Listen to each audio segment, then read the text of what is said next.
Hello and welcome everyone back to the Planning Perspectives podcast. I'm your host, Jamie Hopkins, joined by my co-host, Kate Duffy. Kate, great to see you. Thank you, Jamie. Good to see you too.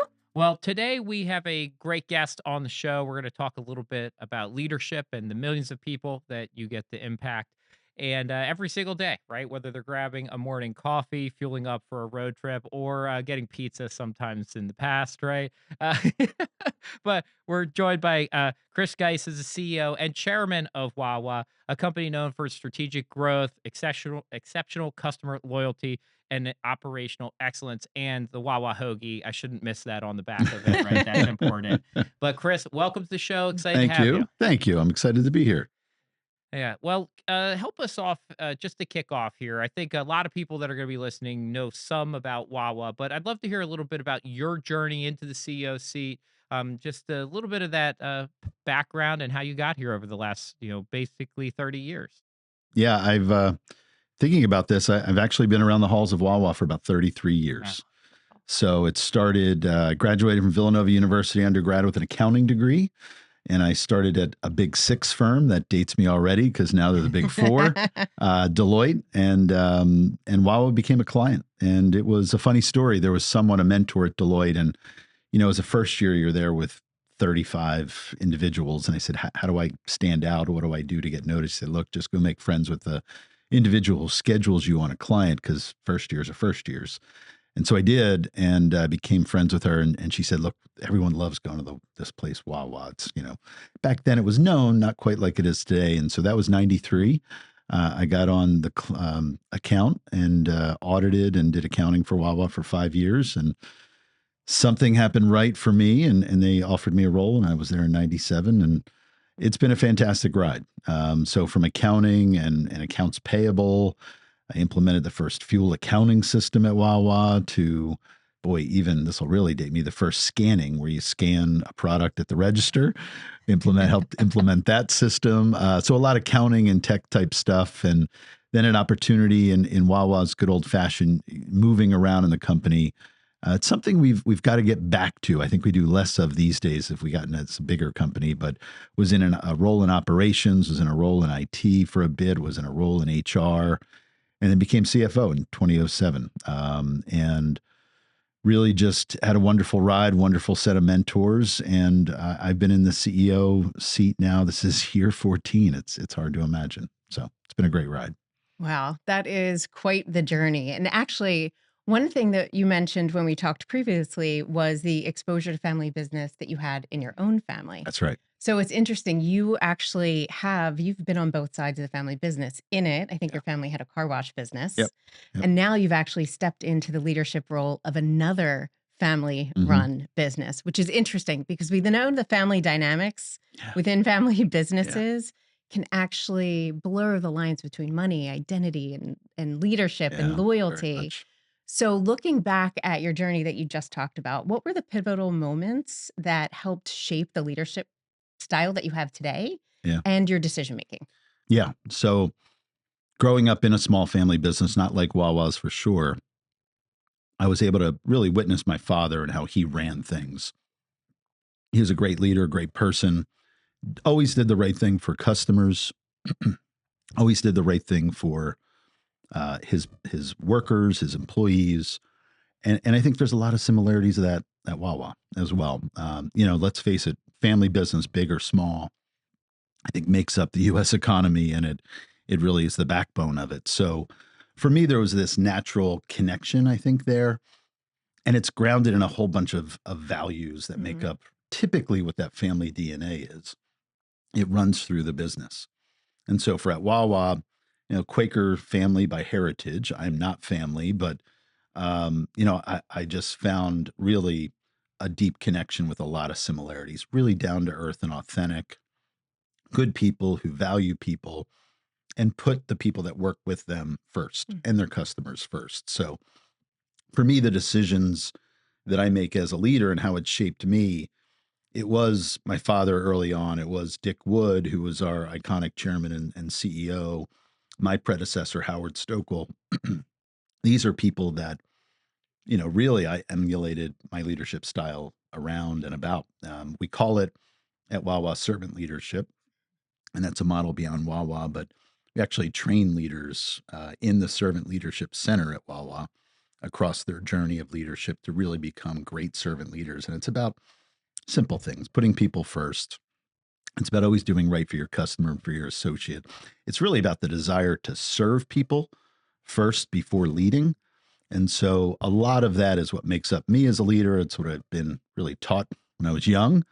And I was, just blessed to find a place that's what it's all about as well. So, Yeah, I love hearing about servant leadership and family dynamics and family businesses. And, that was part of my upbringing too. My parents ran a company together, and other listeners to the show have heard it. And Chris, I'm not sure you've heard this one, but it's been my driver for my whole career. My dad passed away when I was 8 years old on a job site accident. And mm, he was running a construction company with really him and my mom. And, that shaped a lot of things for me, wow, I'm right? sure. On how you want to show up as a father, how you want to be as a leader, as an entrepreneur, and all of those things. And, probably actually more so my mom's been the shape of it, because I really watched her do this later and have those conversations about, losing your spouse and driving a business and people relying on you is powerful. And you Wow. see a different aspect of business when you come, I think, from a family or smaller business and Mm-hmm. head off into the corporate world if you do that at some point.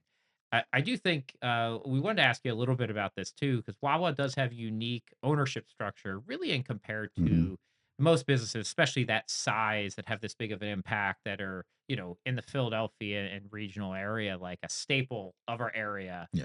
And so, what do you think about? Can you tell us a little bit about the business structure and also how that both is a benefit for the sense of consumers and clients that are walking in the door, and also are there challenges with it? Yeah. Yeah. Yeah. Yeah. So privately held, probably the number one question I get emailed or when I run into people publicly is how do I buy stock? um, and the good news is we'll give it to you for free. Just come work at Wawa. So we're one of the country's largest ESOPs, employee stock ownership plans, which is essence a qualified retirement plan like a Mhm. 401k, but it's fully invested in Wawa stock. Sometimes people wonder as a tangent, well, where do I see your stock price? Well, we have a private independent valuation that's done a few times a year, and that's how that stock is valued. And we had a really seminal moment in our company's history. In 99, there's been for a very long time two trusts in the family that own the company and primarily own the company. One of them, the smaller one, sold in 99. That third party won it out in 2004. And the employees at the time voluntarily moved some or all of their 401k money Mm. and bought out that third party equity partner. And we really became a small employee ownership company overnight to enormous, over Mm. 40% of the company. Wow. And even today, we're close to 40% owned. Wow. So, family ownership here for 200 years. And then you have the employee ownership base. And so there's just a lot of synergy. We both think really long term. We both want what's in the best interest of our customers because we know that's in the best interest of shareholders and owners. And at the end of the day, for us, it really does create a different level of commitment. When people come into Wawa from the outside, consultants, advisors, they will often say to me, there's an unusual sense of this commitment at Wawa that they feel is different than elsewhere. And I really trace that right back. One, to our culture, we try to do the right thing by people, but two, they're owners. Right. And it's just that owner renter mentality. When you're an owner in something, you just take better care. So I think at store level, you would see this in better service. Over half of our associates are owners today. We've actually recently lowered the eligibility. So early on, if you're 18 years old, work 1,000 hours a year, you become an owner. And that's not money coming out of your pocket. We take a percent of our profits, pretty significant one, and put it in, buy stock at the end of each year, and then allocate it out to everyone in the ESOP. So it's powerful, it's real, and we do a lot internally to really build that ownership mentality, to really make people feel like owners. This isn't a different class of stock. Same class as our founding family, same dividend rights, same voting rights, same everything. And so it's really a magical thing when you have a family who, frankly, could have kept those dollars and done other things with Mhm. them. There's other families in our industry that have gone and bought NFL teams. And And we just work for such a unique family that they really saw it was the employees at store level, which we call associates. They're the ones driving the value, serving the customers. They deserve a significant ownership interest in it. So it's a beautiful thing. I think it's one of I'm surprised not more companies, especially service oriented companies, aren't bigger ESOP owned companies. That is a real interesting relationship dynamic because it changes for the employee. Like you said, the owner mindset, Yeah. which makes people feel seen and valued and empowered to take initiative or come with solutions. Um, and also, I would imagine it increases motivation and job satisfaction. And I read that one of the core values is to delight your customers. And Mhm. who doesn't want to be delighted? That's right. And I would say that that typically will come from someone who is really engaged and a happy employee who's Yeah. satisfied and really grateful for what they're doing coming in every day. So that's really interesting. Mm. And I would also say that you mentioned a 200-year family legacy here. Yeah. And that is very unique and remarkable because most family businesses do not make it past the second generation. It's very few that make it to the third and the fourth generation.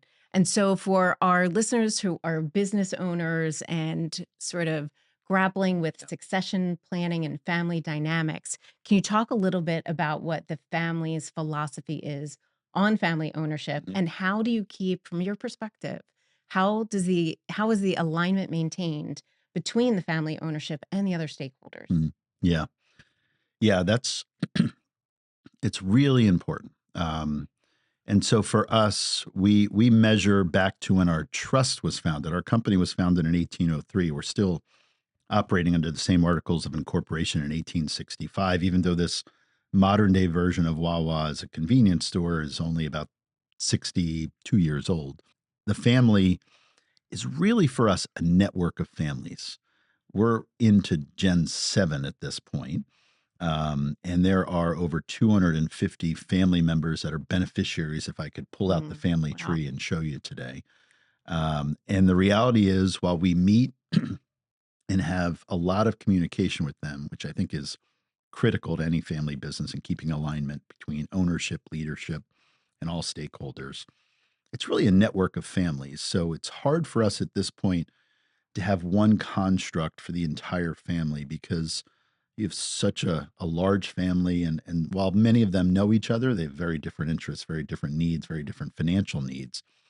But what I've seen work best in companies that I think are great companies is they're really intentional about family ownership. They typically have some type of family guiding principles, family constitution that helps lay out some of the ground rules of what it's all about to be a member of this family and why it's important.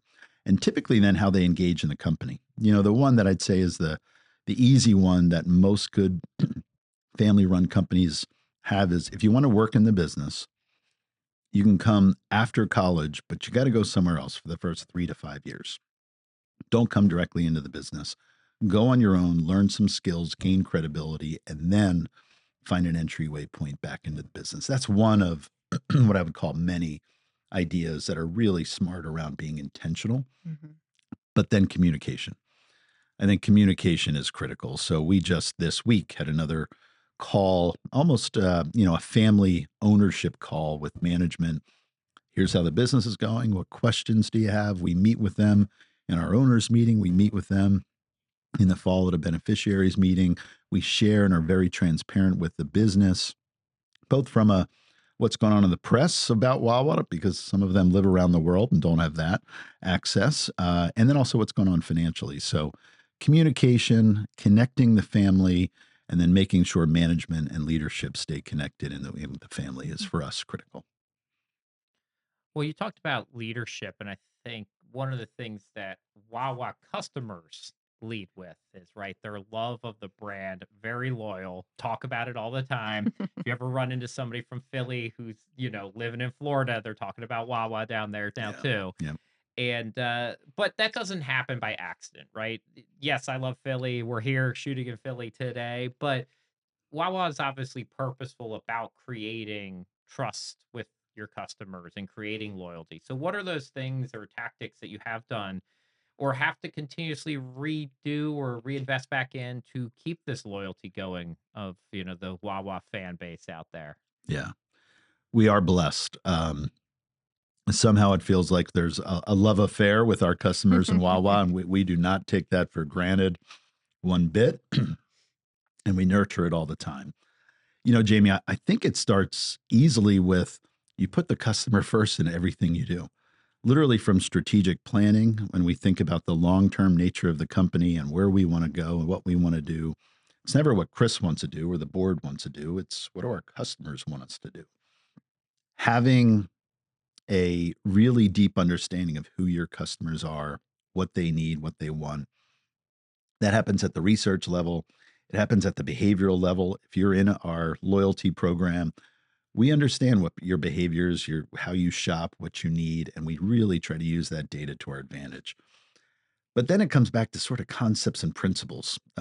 For us, it's how do we create more value for our customers versus extracting more value from our customers? And if you really try to run your business that way, it just changes the paradigm as simply as it sounds to what do we need to do to just win more customers' heart and mind tomorrow more than we did yesterday. And I think if we can focus on that, and that's how we run our company, it's continual improvement mindset to do better for our customers. Retail is really tough. There are a lot of places you can go and get coffee. There are a lot of places you can get hoagies.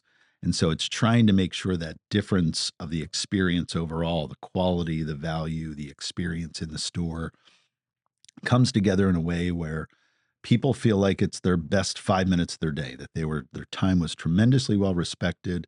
Their wallet was tremendously well respected. We're not extracting too much value. We're always giving more. And I think over time, you just build trust. And there's all the little things that go along with it. What I would get a lot often is, I love it that I can go to Wawa and you have a digital tire pressure reader and I don't have to pay for air for my tires. Or I can go to Wawa and I can take money out of an ATM and there's no surcharge right at the ATM. Those are the things we've done over the years that just add a little bit more value and try to say, we're not going to take advantage of our customers. Again, we're going to try to give you more value and not extract value from you at every opportunity. So if we could just dive back into employee culture for a second. Sure. I mean, the stores you've expanded, we said to 1,200 stores and 51,000 employees, which is, I know Wawa is everywhere, but it's kind of hard to wrap your mind around 51,000 employees. And culture at that scale can't just be in a handbook. That has to be lived every single day. So we talked about the ESOP program, but what other mechanisms do you have in place to keep employees engaged and motivated? And how are you able to retain great employees? Yeah. Culture is everything in my book. Early on in my career, working at Wawa, I realized the big differentiator, our secret sauce, is our culture, whether it's in the corporate office or in our stores. And so we're really intentional about it. I think you have engagement surveys, which are one proxy for culture. Are people engaged, happy, motivated? But we've done other studies around culture to understand what are the aspects of really Wawa's culture. And we need to know that because as you grow at this pace, you better be paying attention and nurturing it and making sure they don't get eroded. Culture you have to invest in every day. And the amazing part is one little withdrawal I've found in my career can really set you back. And we do that at times. We make mistakes at times. And as long as you're listening and correcting, I think you'll have some forgiveness. But for us, our culture would be classified as highly caring and as highly results driven. And so it's almost a contradiction a bit. We have a lot that we do for our 51,000 associates to just make sure they're taken care of. We have a team that reports to me in the executive office whose sole role is to pick up the phone or to go and visit a store when something happens unfortunate to an associate. They have a life event and they just need a little extra help, whether that's support, whether it's financial, they're there to help. So we do a lot around that. We also do a lot around celebration. We are really good at recognizing when people, whether it's peer to peer or more, just are doing amazing things and trying to make sure they get letters from me. Often I have a team of letter writers, believe it or not, that, and we sign those letters from me. It's great. They're just getting recognized for doing awesome stuff. You have to really recognize the things where you want behavior to be repeatable. The one thing, though, I've been working on, I spend probably more of my time on culture as CEO than I'd argue the average CEO, because it's that important to me. As we grow, we define our culture with our core purpose, our set of values, and we have descriptors around them, but they're not that clear. So we sort of know who we are, what we stand for, but what are those core actions that make us who we are? And so we're going through work now. It's an author, a consultant that we're leveraging, David Friedman, who wrote a great book on culture. And he's trying to help us define what are those behaviors, those actions that really make up Wawa's culture, make it unique. And we want to codify them. We want to put them in practice. We want everyone to understand them because, if you say one of our values is delight customers, what exactly does that mean? Am I allowed to do this or am I allowed to do this? And what am I empowered to do? And one customer needs this to be delighted, another customer needs this. So there's just a lot of gray. And I think the more we can narrow in and give more clarity, not codify in a bad way, but just give more clarity, I think people will understand our culture. And as we grow and go from when I started in Wawa, 5 states, now we'll be in 14 states this year. I think as we continue to grow, it'll just become a little bit more clear what we're about, what it means to be in this culture, and how to best work and act, and what are the expectations. So it takes a lot, and it's an ongoing investment, is what I would say. Yeah, I mean, people are a huge part of the investment of any company, but especially when you have 51,000 that also own a large portion of the That's right. company. That's They have a right. big say. And you mentioned when you got started, all the different things that you worked on, including the scanners and how technology has evolved Mm. in especially the retail service space. Is I think everybody in every podcast and show and conversation out there has some element of AI tied to it. But what are you looking at today from just a whole technology experience? Yeah. Because I think AI is still one part of that, but as you said, like there's going to be physical technology in stores that are just as important as any of the software running behind it. How do people interface? How do they put in orders? How do they pick up orders? You got it. I think even very interesting, not so much in the Philly area, but you get to, when you go to Austin and San Francisco, you've got delivery robots now Hmm. taking food out. Yep. And, I'd love to hear just, what are you looking at from a technology Mhm. standpoint? What are you trying to be creative on? Or how do you make some of the decisions around, what's real and what's noise? Yeah, it's hard. I will tell you, as CEO, I arguably have a love-hate relationship with technology. We've invested a ton, and I think we have to. It really needs to be driven by the business and by customers. Technology sometimes can be good for technology's sake, and that often can be dangerous and too costly. For us, a handful of years ago, we made a decision to change some of our core consumer-facing tech. So the mobile app, the touch screen we have to order food inside of our stores, for example, we now develop that code. We have developers, architects, engineers in-house write code, develop it, allows us to change and get quicker to market much more easily than with a third party. We're also still an SAP shop for our ERP, so we're not doing it all, but in a focused manner. And I'll tell you, there's not a board meeting, there's not a podcast, there's not a discussion that AI doesn't come up. And we're trying to figure it out like others. There's a lot in it. And I would say we generally fall on the curve of being a bit more pragmatic around technology. So when it comes to AI right now, the best use cases that I would tell you are really on repeatable financial processes and trying to reduce work there, which we are investigating and have some use cases up and running. And then for us, the one this year we're going to focus on is on marketing, really the whole marketing suite, from identifying and a target for what a consumer segment wants, all the way through the production of potentially an ad, whether it's a social media ad or a hybrid ad for TV, real and AI. We're going to have a lot go into that. There's been quite a bit of energy and effort there. But at the end of the day, it comes back to your strategies. And for us, it's all about convenience. You mentioned robots, you mentioned we have to be at the forefront of convenience. What we know at the end of the day is our customers, after 5 minutes in our stores, their satisfaction level falls off pretty dramatically. There's a certain value proposition Wawa has. Your food's good, your prices are good, you're quick and easy. But when you don't become quick and easy, Yeah. I don't care as much about your food and your prices at that I'm point. So, less interested in being here for yeah. 18 minutes, and right? and Yeah. yes, that's right. That's right. And then, hey, that happens. So we are starting to look at in some of our new stores this year, about half of our 100 new stores will have fly-through. So we've gotten our app to a point where you can order in advance, pay in advance, and simply just go in, pick up, and go. You don't need to go in the store. That's clearly between DoorDash and Uber Eats, delivery at home, stay in my car. There's been a movement that way, and we've tested and learned with our own drive-throughs. Complete failure because our menu's too broad.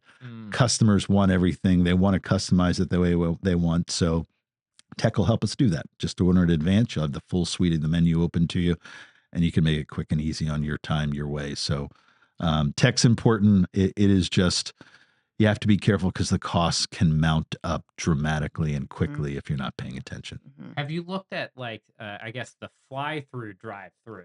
Because I think I've been out in Denver and I went to a place and you get a ping on a code. It's a fried chicken place. They give you a ping on a code and there's a box and you drive up and there's all these boxes and you have a little code. You punch it in and your stuff's inside of it. So you can actually Oh, the box. Yeah, so you can actually get your pre-order stuff from outside in the car, and it in their little app. It's That's I interesting. forget the name of the fried chicken place, but it's good. And Okay. so it's another variation of It the world, is. you know? It is. And, I think it all comes down to, you also have to have back end efficiency, Right. and labor costs are real. And Yeah. for us, if I lament any of the tech that we've done in the last handful of years, it's probably self-checkout. Yeah. And it's because we removed what is a really important interaction between our associates and our customers. Not for all customers. We still have full checkout if you like it. But I'd say where it's removing the human interaction, we're very cautious.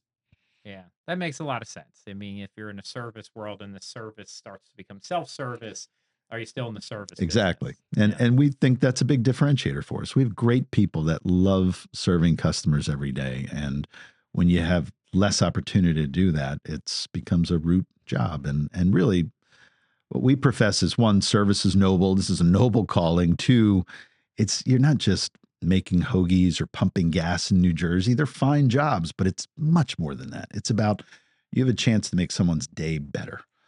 And usually it's people from your neighborhood. It's people that live down the street you see at the soccer game or at church. And so what better calling to say, I'm going to give you the best 5 minutes of your day and make sure that everything, all the basics are done right. But sometimes there's just opportunities for our associates to just connect in a way. And I get thousands of letters a month of the amazing things our associates do. So where tech can replace that, we might like the efficiency, but I think we lose too much. So we steer away. That's a good point, because the tech and AI investment isn't just financial, it is also cultural. So Mhm. how do you manage the change around that with employees who might be questioning, what is this going to mean for me here? Yeah. Because that employee owner mindset is so central to the Yeah. success of the organization. Yeah, you're right. And AI for sure has people nervous. Is it going to replace my job? I think with us, a couple things. One, we have owners. And so if you talk to them as owners, you explain the big picture and you're transparent, they usually understand it. Two, you do have to, in any change effort, have to describe what's in it for them, what's in it for that individual. And the good place we're in is because we're in such a growth mode. For us, it's not really about replacing jobs or time. It's really about avoiding the next person or the next 1,000 people we might need to hire, and being more efficient with the people we have. So it's a little bit of an easier sell. But if we were a mature company or not growing and we were replacing heads, that's a harder thing. I mean, you would imagine with our employee ownership, our turnover, even at store level, let alone the corporate office, is fairly low.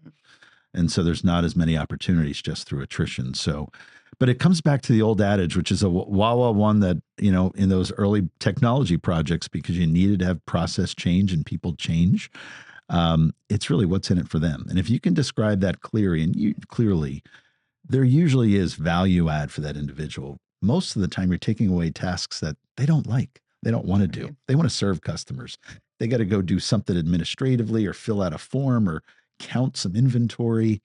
That's really not what they want to be doing. So the more we can free up those tasks, allow them to do what they love and what we're known for, customer service, the better. So you just talked about this remarkable expansion and growth mode that Wawa's been in, go to 14 different states now. So when you're looking down the road, like what's that next thing that you're really excited about for Wawa coming in the future? The growth is a lot. You know, when people talk about strategy and what they're excited about, I usually ask CEOs, well, where's your CapEx going? And if you show me where your CapEx is going, then I'll tell you what your strategy is, type of thing. And for us, a majority is still going in the new stores.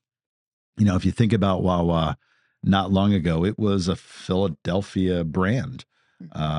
We've taken it down the East Coast now. We're in every state between here and Florida except South Carolina soon. We're in the Midwest.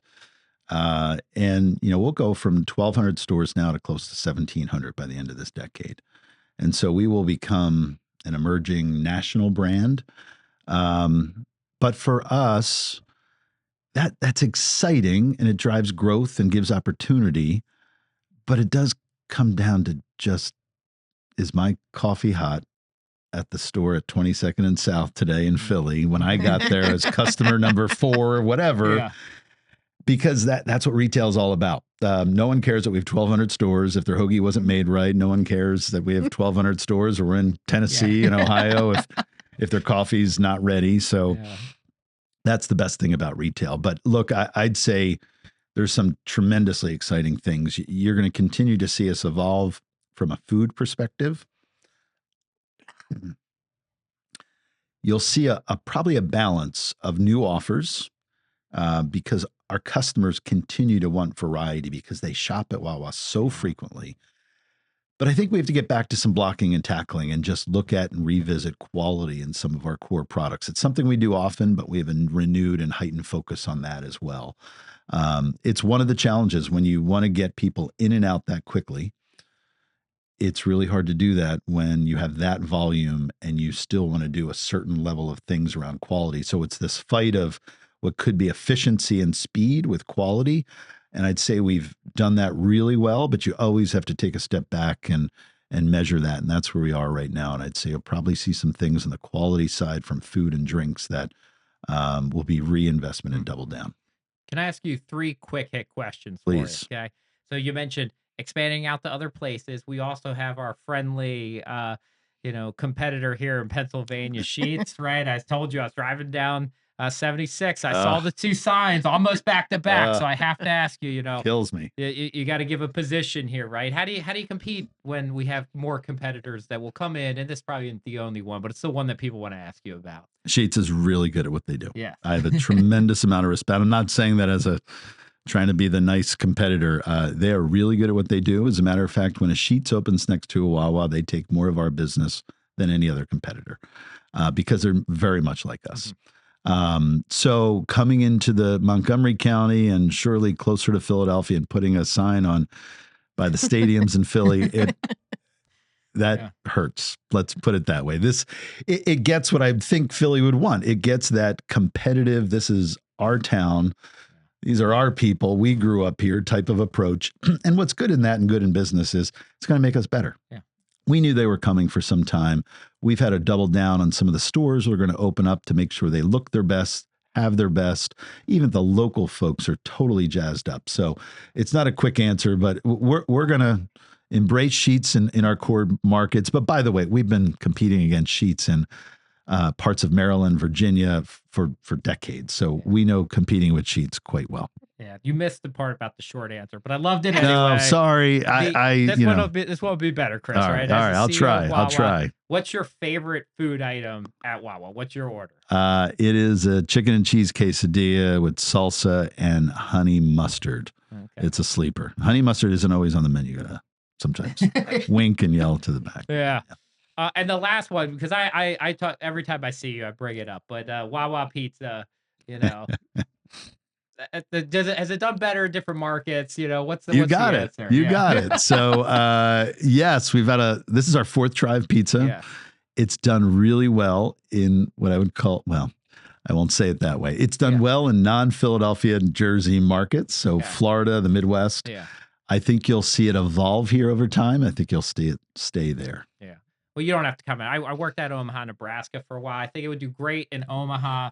I think, on the main line in Philly. Are you saying they don't know pizza out there? Maybe, Yeah, but no, no, I've said it before. There's so many good independent pizza shops. We all have everywhere. Yeah, them, and that's not the case in the Midwest no, and parts it's of the not. South. That Italian pizza influence world didn't make it there. Like we had all other Yeah. types of food, but that wasn't That's a big right. food item out there. Yeah. So Yeah. I could see where that penetrates better. But thank you for those quick ones. Yeah, I you love got this. it. You got it. I tried. I'm not that quick.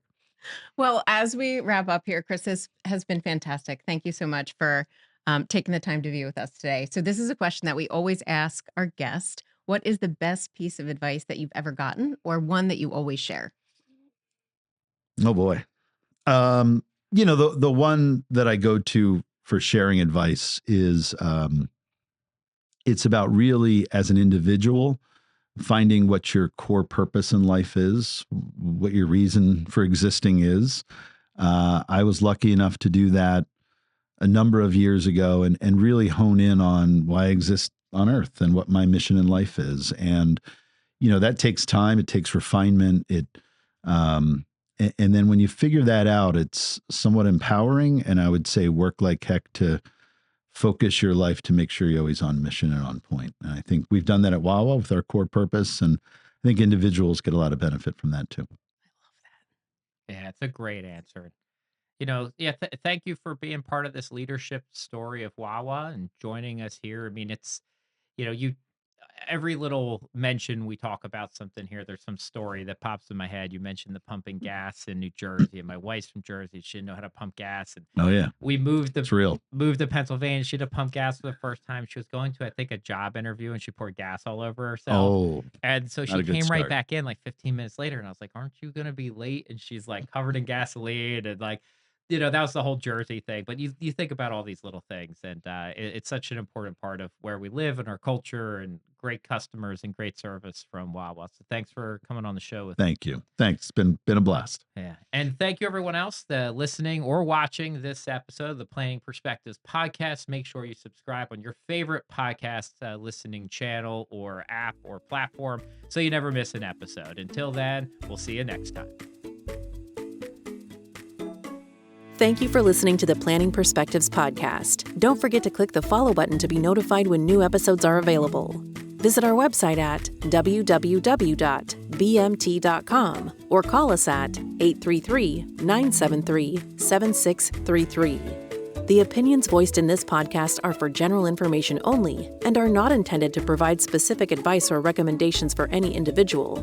To determine which strategies or investments may be suitable for you, consult the appropriate qualified professional prior to making a decision. Investments, not a deposit, not FDIC insured, not insured by any federal government agency, not guaranteed by the bank, may go down in value.